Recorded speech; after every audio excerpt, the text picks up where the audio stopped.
ఖర్చు పెడితే అన్నప్పుడు ఇచ్చారు కదా, ఆ రేట్లో అది వచ్చేసి అట్లా. ఇప్పుడు దీనికి ఎంత కలెక్షన్స్ వస్తే బ్రేక్ ఈవెన్ అవుద్ది మీ ఉద్దేశంలో? బడ్జెట్ ఎంత సినిమా బడ్జెట్? సినిమా బడ్జెట్ 500 400 కోట్లు అయిందన్నారు. 400 కోట్లు 300 లెవెల్ అనుకుంటే 400 అంత ఖర్చు అయిందా? లేట్ అవటం మరి స్టార్ కాస్ట్ ఉంది, నెంబర్ ఆఫ్ డేస్, టెక్నాలజీ. 400 కోట్లు కష్టం కదా కలెక్ట్ చేయడం అంటే. ఏముందండి వాళ్ళు pre release business only 130 crores అయిందని చెప్తున్నారు. Pre release business pre release చాలా డల్ గానే జరిగింది. అది కారణం డిలే అవడం అంటే బయ్యర్ ఇప్పుడు కూడా ఏముంది లేట్ అయింది, ఎలా ఉంటుందో ఏముంటుందో ఇలా ఉంటాయి.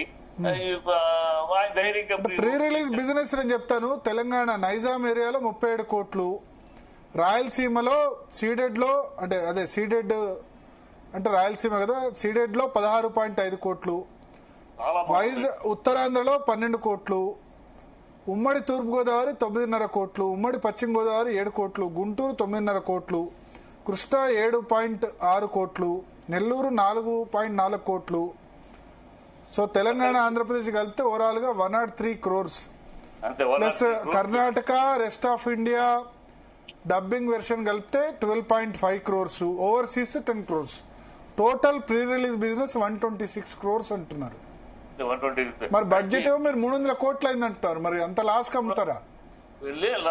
లాస్ అమ్మటం అంటే మిగతా శాటిలైట్స్ ఉన్నాయి, ఇవన్నీ లెక్క. అప్పుడు అమ్మటం కూడా ఇవన్నీ అవుట్ రైట్ కాదండి, అవుట్ రైట్ కూడా కాదు నా ఉద్దేశంలో. కొన్ని అవుట్ రైట్ కాదు, నాన్ రైట్ అఫోర్డబుల్ అడ్వాన్స్ అట్లా కొన్ని ఉంటాయి. ఆ లెక్కలో అవుట్ రైట్ అసలు ఈ రేటు ఇవాళ లేనేలేదు. మామూలు చిన్న హీరోకి ఇంతకు మించిన రేట్లు ఉన్నాయి అవుట్ రైట్. పవన్ కళ్యాణ్ ఈ రేట్ ఇస్తుంది. కాకపోతే అవుట్ రేటు గ్రాండ్ రేట్కి రాలా. అది ఎందుకు రాలేదో డిలే అవటము. బయ్యర్స్ మన చేతిలో లేరు కదా, బయ్యర్స్ అంతా వాళ్ళ ఆలోచన చేసే పాపం కదా. అందులో రెగ్యులర్ గా డిస్ట్రిబ్యూషన్ లేదు కదా గత రోజుల దాకా. వాళ్ళంతా ఎప్పటికప్పుడు ఏ సినిమాకప్పుడు అప్పుడు ఉంటే బయ్యర్. సో అది రాలేదు. కానీ బట్ టాక్ను బట్టి ఏముందంటే ఆమె టాక్ బాగుందంటే దానికి ప్రవాహం. హీరో సినిమాలకి, మాస్ హీరో సినిమాలకు అడ్వాంటేజ్ ఏంటంటే, అది పవన్ కళ్యాణ్ అయినా ఇంకొకళ్ళైనా మాస్ హీరోలకు ఎప్పుడు కూడా బాగుంది అని టాక్ వస్తే దాని పరువుకి లిమిట్ లేదు. పరువుకి ఎక్కడికో పరిగెడదు.